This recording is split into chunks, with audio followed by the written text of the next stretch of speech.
Do the sex. Today's Talk Sex with Annette topic is how women can own their sexuality and have mind-blowing sex. Today on Talk Sex with Annette, we are talking about what it actually means for a woman to own her sexuality. Because most of us were never taught how. We were taught how to look sexy, how to be desired, how to make someone else feel good.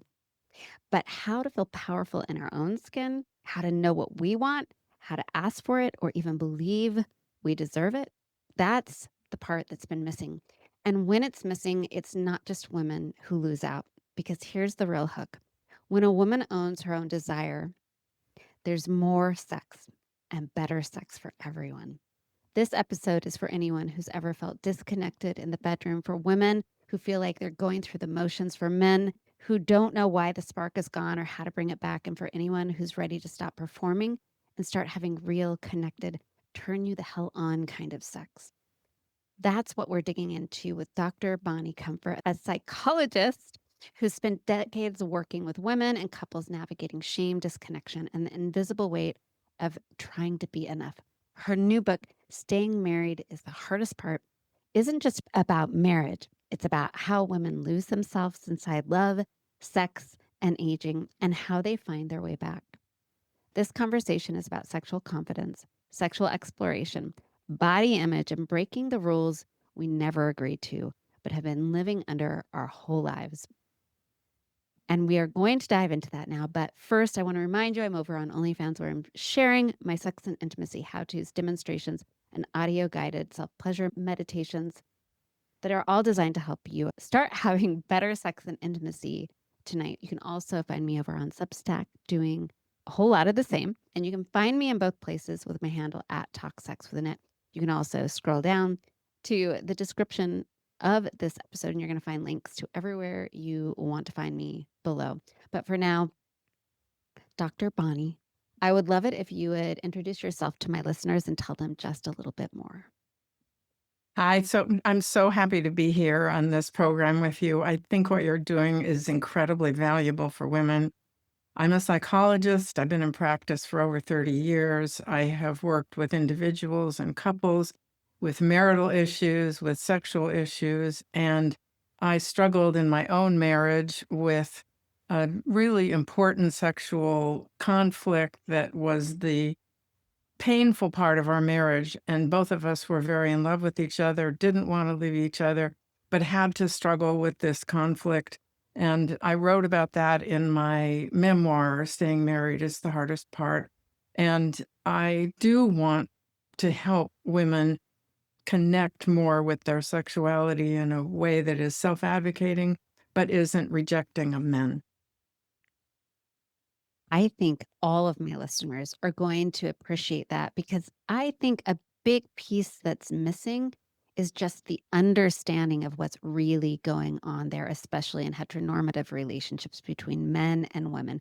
Men oftentimes don't think women want sex, and women just don't know how to even connect with their own desire or express it. So this is why, listeners, I want you to stay to the end, because this conversation, first of all, we've got a very qualified guest here today to help us get those answers to how do we bridge that disconnect and make things work with our partners again, whether you're newly together, because sometimes these things happen early on in relationships, that disconnect, or you've been together for a long time. So by the end of this podcast, you're going to have a bit of a roadmap. And of course, as always, we are going to give you takeaways, things you can start doing right now to start closing that desire gap and start having passionate sex again. That's the goal, right? That's Yes. our goal.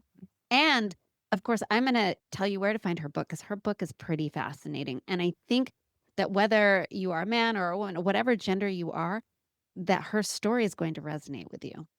I'm confident about it. So we're going to make sure that you get links to that book. But for now, let's start talking about sex desire and how women in particular can start reclaiming and owning their sexuality, so everybody can start having better sex, like now. Cheers. Cheers to that. Cheers to that, right? All right. So first of all, I want to start with what does it even mean for a woman in particular to own her sexuality? Really important question. And that means addressing body shame, addressing the belief that you don't really have the right to that kind of fabulous pleasure, fabulous orgasms, connection, asking for what you want. And it means that you give yourself permission, first and foremost, when you're alone, to give yourself sexual pleasure, to discover what really turns you on, to discover what your sexual, you know what your sexual fantasies are, but you may not feel like you can embrace them in any way, just even in your own head, because you feel like there's something wrong with you that you have those fantasies. So there's that.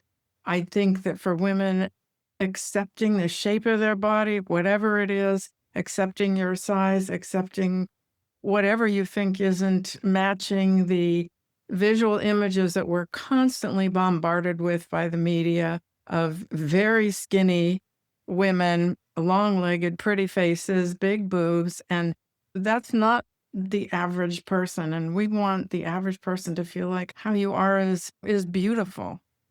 And so there's that piece of reclaiming your sexuality, but there's also believing that you have the right to ask for what you want. And the important thing is how you do it, because it's not only women who have sexual shame about their desires or how they're functioning, so do men, and so do people who are non binary, whatever. You have shame about your performance.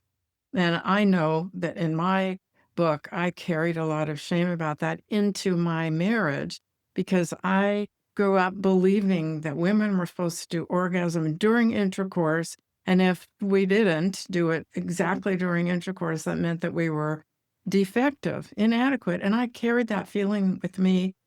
And I think that we're constantly faced with that all the time.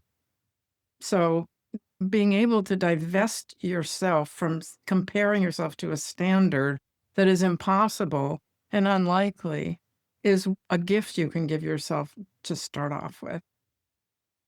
Isn't it interesting that standard set by society robs all genders, including heterosexual men, especially in some ways, Yes. of pleasure and good sex and good connection, right? Because if men also believe that standard, which is impossible, then they are going to be treating women in a way that women can never match and never live up to. Not even that, I wouldn't even call it living up, but live to, right? Look, we're Um, So in your book, you do talk about how you met your husband. And I think this is a really good example of how at the early stages of a relationship, that breakdown in connection that leads to really good sex can happen. And you talk about how you were even kind of brave. You said to him after you had sex the first time, which was primarily just penetrative sex, that you needed and wanted oral pleasure in Mhm. order to have an orgasm and really enjoy sex. Yeah, And because of his own shame and issues, he was like, I can't do that. yeah, right. And I was very disappointed by that. And he was kind of inflexible about it. This in the context of being madly in love with this man who was charismatic, hilarious, soulful, emotionally connected. He wasn't disconnected from me, but he brought his baggage of very restrictive sexual training when he was a kid into this situation. And I brought into the relationship my own shame, believing that I had to orgasm quickly and that if I took too long with a man who was giving me head, that was too much of an imposition, and then I would never be able to come because I was worried about it. As soon as anxiety enters the bedroom and you're worried about your performance, it's the end of relaxing into great pleasure. So I had very frank discussions with him right then, and I said, "Well, I was one of those unusual girls who found a vibrator in my house at a very young age," and I said, "I'm not giving that up." So he said, "Well, fine, let's just use your vibrator, and then we'll both be happy," which we did. but it's not what I really wanted. What I wanted is to feel the gift of him wanting to give me that pleasure with his own body, and he felt ashamed about that, and men carry different performance anxieties than women do. They worry that their penis isn't big enough, that it won't stay hard long enough, that if the woman doesn't climax during intercourse, that means that they've failed. And these are myths that are perpetrated constantly by TV and, and movies, constantly. So, Wouldn't you say that one thing that I know you and I think we are sexually wired the same, right? Like I when you talk about feeling stressed about coming quick enough and all of that, I have the exact same problems. But I also think women, we've been wired to take care of men's emotional needs, especially in bed. So when we know that if we don't come while they're inside us, they are going to have these feelings of failure, mhm, and it's going to increase their insecurity, and it's not going to make them feel like like a man for whatever that's supposed to mean.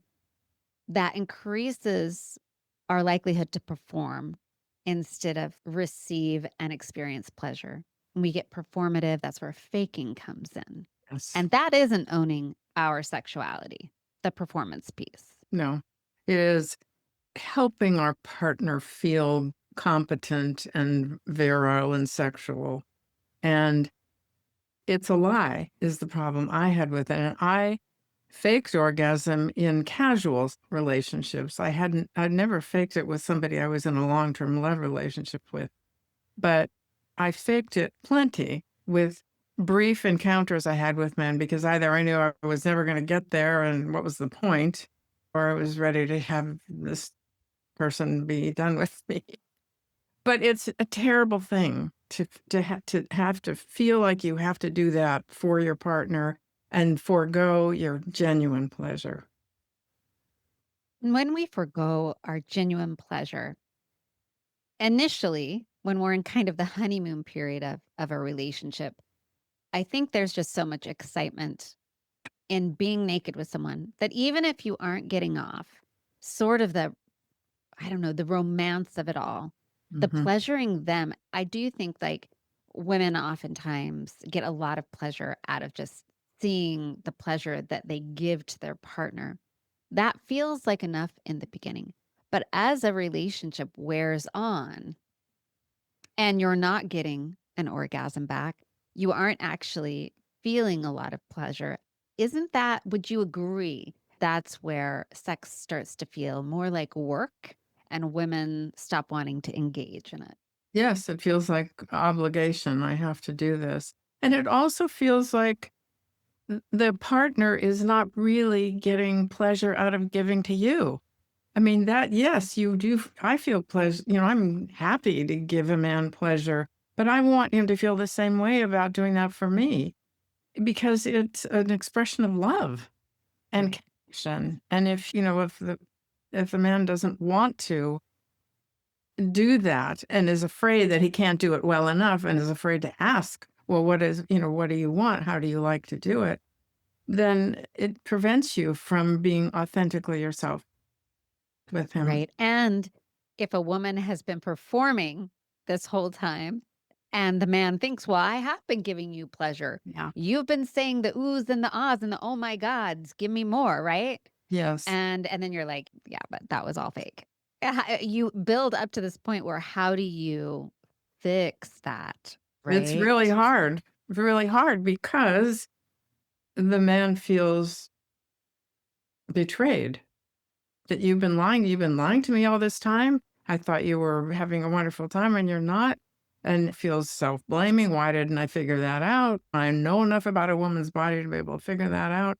So it's a terrible thing for everybody, but it's so prominent, and men are so trained now, pornography is geared to men's fantasies and men's taste, and it's always the women are just popping off all the time without, any barely any attention to what they need. And even though men feel betrayed, there's this element of with us with women not owning our sexuality. Mhm. There is this element of self-abandonment Yes. that is taking place in our lives as we throw away our own quest for pleasure with a partner Mm. in place of performing for a partner. And at least in my experience, and I'm curious about your perspective, it's like my body responded to the betrayal. And so then when I would be in bed with someone, it's like it would kind of numb out Yeah, and yeah. not, it would be like, okay, let's perform. Because sometimes that could even mean feeling pain, right? Because I'd be just in discomfort as someone's pounding away at me and Mhm. I'm not really excited. Yeah. But that's where I think the real loss of the ownership of our own sexuality can happen is in that self betrayal. Mhm. I agree, and it's this self-sacrificing mode and needing to please mode that women are still, after all these decades of the women's movement, still that infuses our culture. Women wanting to please, wanting to, they'll ask for equal pay in the workplace, but it's not the same at home. Still feel more of a need to be a caretaker, to nurture, to be self-sacrificing. And not really realizing that in sacrificing that aspect of yourself, you are also giving up on your partner in a way, saying you're not capable of connecting with me in a deeper way. You're not capable of feeling confident that it's okay if you don't perform the way you imagine you want to. You do talk a little bit about, and I feel like it's woven throughout your book, the thread of women being trained to be desirable and not desired, and to cater to the male gaze as opposed to their own pleasure. First of all, that happens from birth. So that's all we know. But what do you think the actual cost of this sort of training, if you will, or yeah, basically being trained that way from birth does to not only us as individuals, but in our intimate life? Well, it leaves us one down all the time. Because it is first of all, it is deferring to the traditional power that women have, which is beauty and being sexually appealing. And that is not as powerful in real life as being able to be assertive, being able to be smart, being able to be fully present as you are, to feel confident that you can express your opinions and that you will be heard. All of those things that in a certain way are real power are sacrificed on the altar of beauty and being sexy. And it doesn't have to be that it isn't either or, but so often the cost is that the Barbie movie addressed it to some extent. What am I made for? Am I made for this? Just to be a beautiful doll? What does it look like when a woman owns her sexuality? We've talked about what it means, but because again, many women, people of all genders are conditioned in the Mhm. way that they are for women to be desirable, to be pretty, to be very performance based. We don't even know what it would look like for us to actually own our sexuality. But when a woman realizes and owns her sexuality, what does that look like? Well, I think it first of all looks like her relationship with herself. And I think it's really important for women who have not explored their desires or sexuality enough to start alone and and to explore what actually excites them, what actually gets them off, and what their fantasies are, and whether there's something they want it acted out or don't want it acted out, and don't even want anybody to know what's in your head, but it's arousing to you.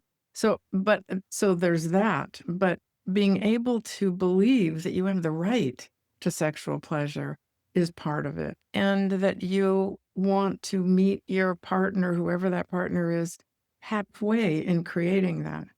And that means being able to have conversations that are delicate.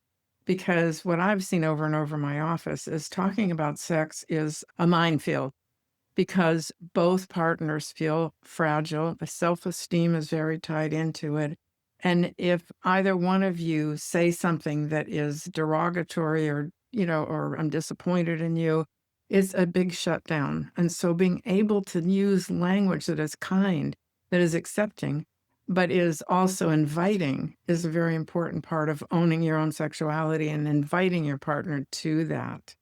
But I think the core thing is reducing shame about the way your body looks and way it performs, and enjoying pleasure alone so that you know what turns you on, what gets you off, and being able to say, "Hey, I know what I like, and I want you to do that."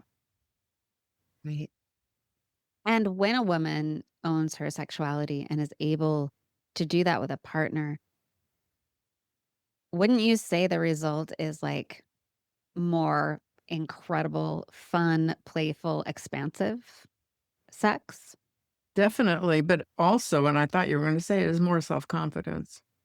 So much more self-confidence, right? Yes, because believing that you're a sexual person who has the right to that, and you're good at it, and you're willing to have your partner learn how to be good at it and have that together is so affirming of yourself in the most basic way, that you love your body, your partner loves your body, and you give that back.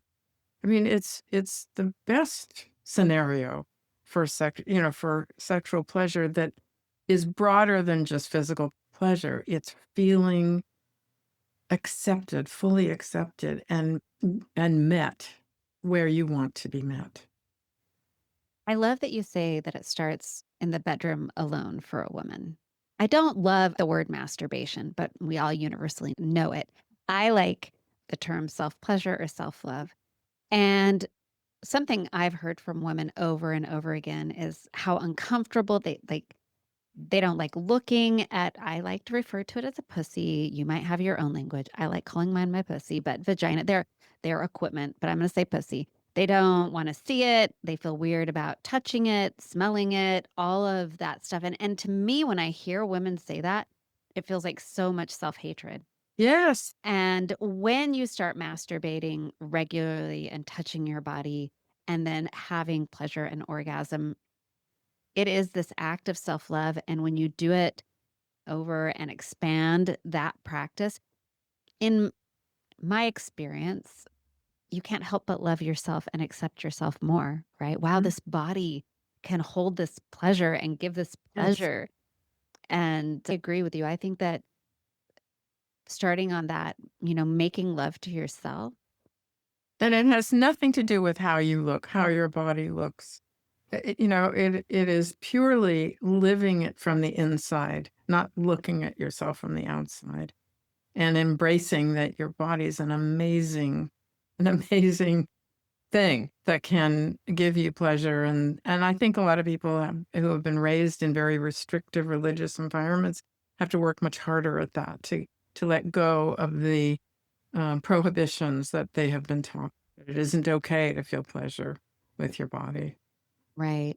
And I know in some relationships, even people will consider if their partner masturbates cheating. Right. I think sometimes women think that, "Oh, you're jacking off in the shower every morning. That's why you don't want me or you don't need me." But it's it's not that. It's really masturbation. It's the old Woody Allen line. What great thing about masturbation is you don't have to look good, but you don't have to worry about anybody else's needs. You can just do it however you like it and not have to be anxious about any of it, about any of the being judged or measuring up.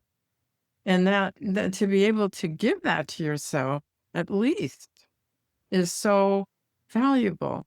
I mean, I have seen married women who have faked orgasm their whole married lives and don't even masturbate, don't even try to bring them, it's just they've just disconnected and judged that part aspect of humanity, their own humanity, and it's so discounting. That's sad. It I is. can't imagine. I can't imagine going without that pleasure because that pleasure like really feeds your whole health and your mental health and how you Yeah. see the world. When you feel pleasure in your body, then you can see around you how much beauty and pleasure there is in the world. It's all around you and the different ways your body is an instrument to receive, whether it's like, the breeze on your skin and Mhm. it's like Mhm. our The bodies sense are of instruments for pleasure, yes. in my opinion. But also, what that means for your partner, because I know I've got a lot of men that listen to this podcast, is that when a woman then comes to you and she's learned how to pleasure her own body without worrying about performance or what it looks like, we can't help but get greedy in the bedroom. I know, at least I can't. And then pretty soon we're able to do that in the bedroom with a partner. And Mhm. that sort of animalistic sex that isn't performance based is so hot to everybody. Once you start having really incredible orgasms on your own, Mhm. it's like then you're like, why would I do sex without this, right? Right. Then you're with your partner, and you're like, what for me, my journey was then I'd be with a partner, and I'd be kind of trying to be sexy, and then I'd be like, well, no, I actually want an orgasm now. So then I would get into what I knew worked, and then to see their face light up as they see what real Yeah. pleasure versus performative pleasure looks like, they're very different. And people can feel it when both of you are in that Yes. space, right? Yes. There's Yeah. this electricity. Yeah. But it's hard to do that with a partner if you haven't even learned how to do that with yourself.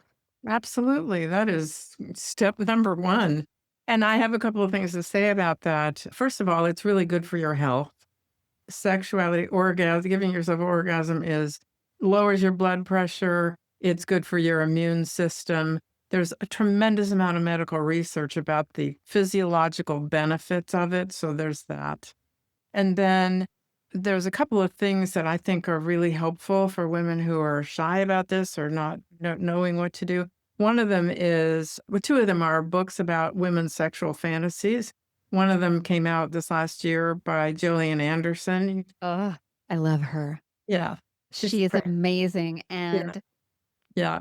And the original, the pioneer on that was Nancy Friday, My Secret so Garden. Yeah. yeah, My Secret Garden. Do you know I found that? I think I've mentioned it on this podcast before. It was the first erotica book I found in my mom's drawer when I don't I must have been very young.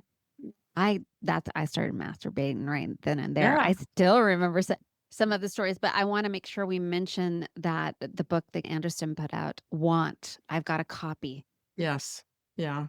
Incredibly helpful because they were anonymous emails written in by people who wanted to say what their real sexual fantasy is. And sexual fantasy often is not intended to be acted out. A lot of people feel that it loses its power if you tell it to somebody else, or if I mean, I have in the past told sexual fantasies to a number of men who said, "Well, let's act that out," and I've tried it once or twice, and that did not work for me. I want complete control of that story in my head. And a lot of sexual fantasies are impossible to act out anyway.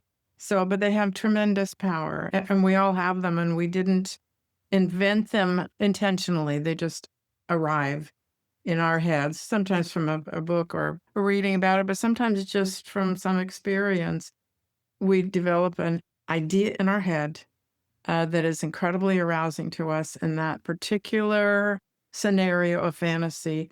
Our whole life lasts as being the trigger that is most powerful for us. So, so there's that. But the other thing I wanted to say is that there's a website. I don't know if you know the website OMGS. Do you know that? I do. Have you talked about that? It's remarkable in the sense that they have videotapes of women of all ages and sizes who are actually showing their labia, showing how they like to masturbate, which is incredibly brave and so different than any of the girly magazines or porn stuff that we see. It's real people being brave enough to show their faces and show how they handle themselves. And I think it's incredibly valuable for diminishing shame and helping you reconnect with your own body. One of the most powerful experiences I had, because when I was younger, I was very uncomfortable with my body. had a lot of body dysmorphia. Mm. I couldn't I couldn't imagine ever going to a nude beach or any place where people were naked, and it wasn't about other people being naked, it was like, "Oh my god, I can never be naked in front of people." Yeah. Um, and I went to in Seattle, maybe so sh Bonnie lives in Portland with me, so we are in the same city, but in Seattle, there is and I'm gonna put a shout out for it here, the Women's Olympus Spa. Oh, And it is only women. It's this spa that you go into with big pools of water of all different temperatures and different rooms that are heated. And in the spa room with all the pools, you can't wear any clothes. Like you have to be naked. And I don't know why I agreed to go the first time I did. I was terrified. I was terrified. And it was shortly after I'd had my first child, so probably worst timing ever. But I go into this room and I saw women of, I mean, tons of women, all sizes, all bodies. And it was such a profound moment for me of being like, oh, I'm just average. right. Like, Right, fine. But I'm okay. There's nothing weird about my body, and I could look around and see how beautiful all of these different women were of all different sizes and all different ages. So, I think that ties into how you're saying that the site OMG, yes, gives people the opportunity to see real women, real bodies, and how profound that can be for I mean, I know for other women, but I think also just someone of any gender to understand what that really looks like. and stop comparing yourself to these images that we are bombarded with every single day. And I also want to go back to your mentioning the book Want. So, Gillian Anderson is, I think, my age, maybe a little bit older. And I bring that up because also a big part of owning our sexuality is understanding we can reclaim it or claim it for the first time at any age, and that women of all ages are sexy, desirous individuals. This is not something there's a big lie out there, and I hear it, in the comments from some of the people who listen to my podcast constantly, after 30, women don't want sex. Once you're dried up once you're 40, and I'm assuming that you can verify along with me that that's absolutely not true. I can definitely verify that with you from myself, but also, so many women I've seen. I constantly ask my girlfriends also what their sex life is like because it doesn't seem to come up in normal conversation. I ask. Otherwise, it doesn't come up as a topic in social situations, even one to one with friends. Are they So shocked when you ask? I think they're relieved because I go first. That gives him permission to tell me what's going on with them, but otherwise, they wouldn't say anything. Yeah, no, and I wonder, my group of girlfriends primarily comes from, I'm bisexual and I have a bisexual nonprofit, and that's where I've met most of my girlfriends in more of the LGBTQ community. And we talk about sex all the time. Like all the time. Well, that is a privilege of being in the LGBT community, that you do give yourselves and each other permission to talk about things that seem socially unacceptable in heterosexual situations, and so I think it's great. I think it's great. I wonder if some of that is just because our sexuality is so, like, in the spotlight anyway. It's hard, why not talk about sex when your sexuality is already, like, inherently a focal point of debates and Right? judgment and figuring things Yes. out.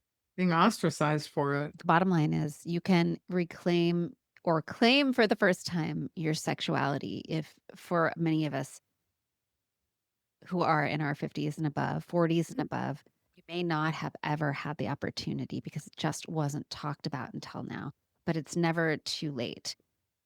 Oh To, my god, I mean, I had a patient who was 80 who was widowed, and she fell in love with a man, I don't think he was quite as old as she was, But she said, "I just can't believe this. I'm having the most amazing orgasms of my life at 80." So there's not a switch that turns off. No, it might be slower, might be less, could be less intense, but it's not gone. Nope, not at all. So let's now focus on for women who are right now listening to this and going, okay, I get it, or I'm so disconnected and sex is a chore. What are some things that we can tell them they can start doing, or their partners are listening right now to start shifting and helping her reclaim or claim for the first time her sexuality? What are some steps? Well, the first thing I would think about is reading. There's a couple of books that I think are incredibly helpful. The one that just whipped my head around is Emily Nagoski's book, Come As You Are, because she normalized the fact that if you're anxious, you're not going to be able to relax and enjoy sex the way you want to.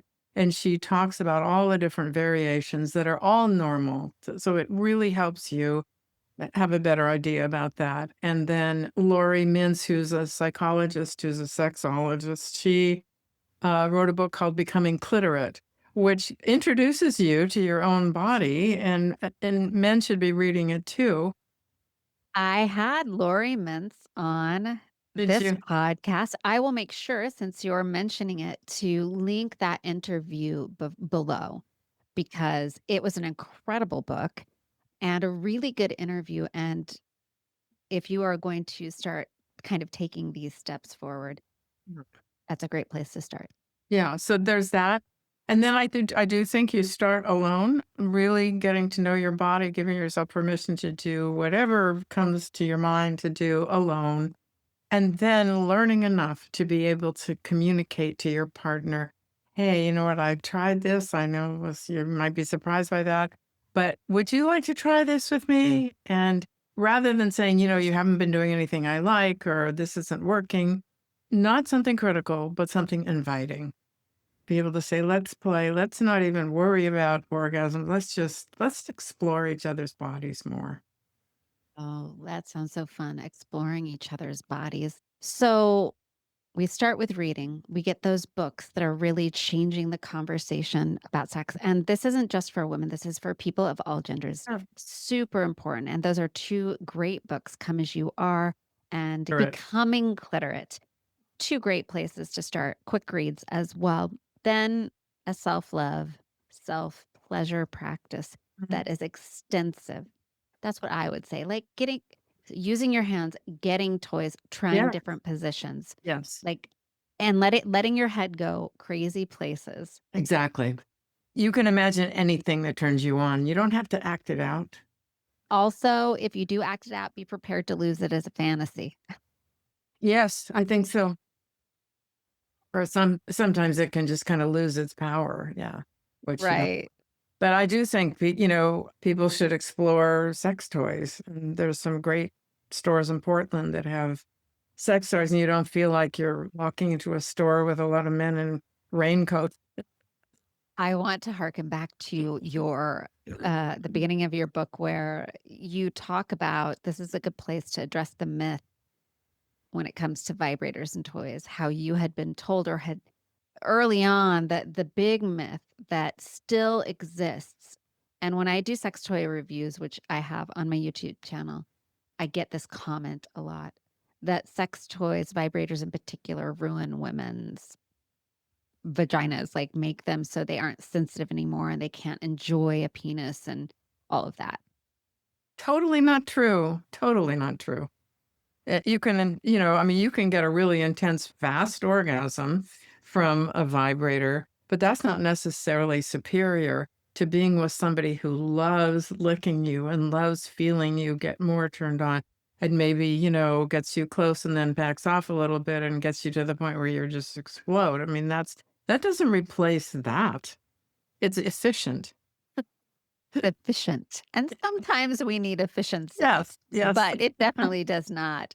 My favorite kind of sex, and I think most people's, is the kind that is like a long play session where you are doing that. Sometimes you're going down on each other, sometimes you're penetrating each other, sometimes you're teasing each other, and then you go back to the oral sex and you Mm. change, you know what I mean? You Yes, maybe go in and out of it being hard and soft and yeah, it's hard to replace that kind of exactly. interaction.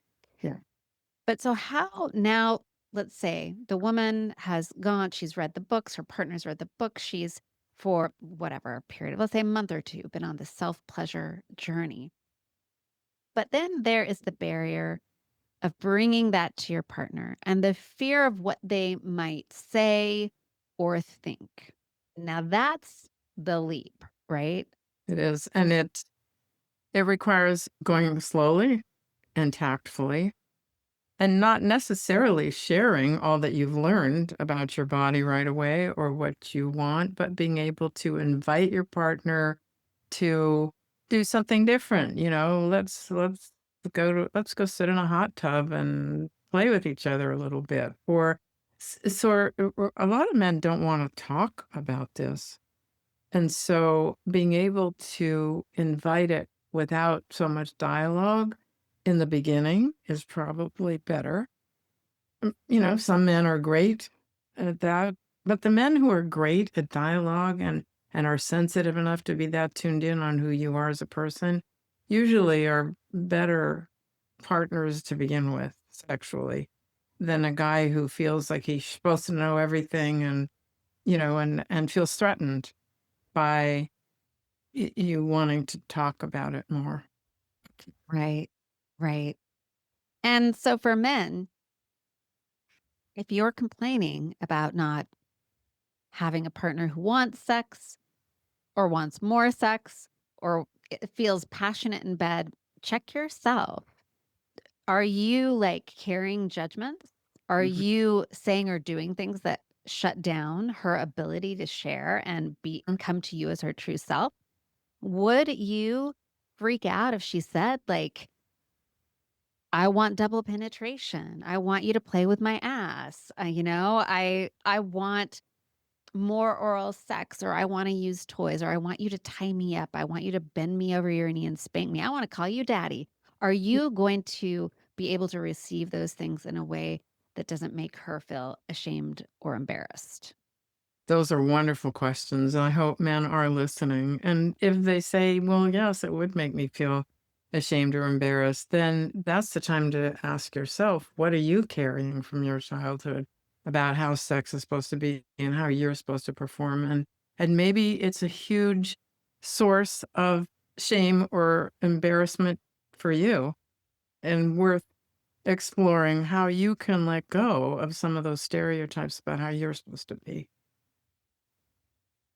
I think a woman that has finally gotten to the place where she's owning her sexuality won't tolerate that at some point from a partner. In my experience as a woman who worked so hard to reclaim my sexuality, I can't tolerate that or bother with it in relationship with a man Yeah. anymore because why would I be there? Yeah, so I'm right with you on that. My husband died sadly 15 years ago, which was a huge loss for me. And after a few years, I started dating, and there was one man that I really liked and I was very drawn to. And we were in bed just 2 or 3 times, and then, he was trying to pleasure me with his hand, and I said, "Well, I don't like it this way, I like it this way," and he took his hand away and he said, "I don't want you to tell me what to do. I want to discover it for myself." And I was so turned off by that I just thought, "No, this is not gonna be for me." Is Yep. that the last time? Yeah. Yeah. Yeah. So, hey, that's a great tip, guys. You just got a firsthand account of how you can kill your own chances with a woman in bed. Yeah. Exactly. You've Yeah. got to be open to Yeah. a little instruction. Yes, and be fine with it. And on the other hand, many years ago before I was married, I dated a man who was the exact opposite. In a half an hour, we were in bed, he had his hand on my vulva and he said, "Do you like it like this? Do you like it here? Do you like it there? Do you like it that?" In a half an hour, he knew everything he needed to know to bring me to orgasm, and it was amazing. It was so great, and he just was confident enough to ask. Yeah. And you can do it in a sexy way too. It's pretty sexy when a guy asks you and wants to know. Yes, because it is, I mean, to me, it's a form of enormous intimate love to say, I want to know all about your body. I want to know what gives you pleasure. I want to give you pleasure in the way that it feels good to you. It's a great gift. And it draws a woman closer to you. And so that is a really powerful place for us to start wrapping this up. So we've told you what it means to Mm. own your sexuality, because I think that's just a core piece that's even missing from the narrative when it comes to women's sexuality. Most women don't even know what that means. And then we've given you why it's valuable for everybody. Your sex is going to get better, immensely better. Life is going to light up because you're going to have, people like to do adventures. They travel and stuff like that. You can do adventures in bed. It's every day if you want, right? And then you gave a great sort of roadmap. Get the books, start educating yourself, start pleasuring yourself and exploring yourself, and then get those communication tools from the men. You need to take a look at yourself. Where are you shutting down the intimacy? Where is your shame coming into place? How are you keeping her from claiming her sexuality? Right? And yeah, the other thing I want to say is some men, as they age in their 60s or early 70s, they have prostate problems. They can't necessarily maintain an erection. So they feel like, well, it's over for, I can't perform. I have nothing to offer. And that is so not true. So not true. I mean, they may still be able to masturbate, and that's fine. You can do it in bed with your partner, and that's great. And you can give your partner pleasure, and that may turn you on again. Well, right. If you learn to experience the pleasure of giving pleasure without coming yourself, like Mm. there is an energetic orgasm that can take place just from giving someone else pleasure. I think, And that yeah, can be very fulfilling for yeah, you and for your partner, right? yes, yes. Before we go, I would love for you to tell my listeners where they can find you and show them your book. Your book is out so they can identify it, where they can get this book. I think you guys will really enjoy this story. Thank you for that. This is my book cover. My book is called Staying Married is the Hardest Part, a memoir of secrets, passion, and sacrifice. It is available anywhere really where books are sold. It is now available digitally and in print, but there will be an audiobook coming in the next month. So there's that as well. My website is bonniecomfort.com. You can go there. It shows where to buy it. And I'm also on Instagram and Facebook and LinkedIn as Bonnie Comfort Author. So I would love that you found it and found it valuable. Yeah, absolutely. I will make sure to share links to that. And it is captivating. It's an easy read because i- it's pretty fascinating, like right off the bat. And again, I think that a lot of people are going to identify with at least parts of it in their own journey. So make sure to check it out. And you guys know where to find me. You can find me over on YouTube if you are a listener, and my handle there is at Talk Sex with Annette. If you are looking for support in your sex and intimacy life, my intimacy and sex coaching books are open. You can find out more about that at talksexwithannette.com. You can reach out to me, Annette at talksexwithannette.com. If you have questions about how to reclaim your sexuality or how to help your partner do that, go to the YouTube channel, find this video, scroll down and drop your comment below, your question below. And I will do my absolute best to get you the answers that you want and need to start having better sex tonight. Again, Bonnie, thank you so much for joining me and helping me Do help the sex. the people out there. So I think you have a tremendous amount of wisdom and a great deal to give the people out there. I thank admire you. you. Thank you. Mhm. All right, listeners, until next time, I'll see you in the locker room. Cheers.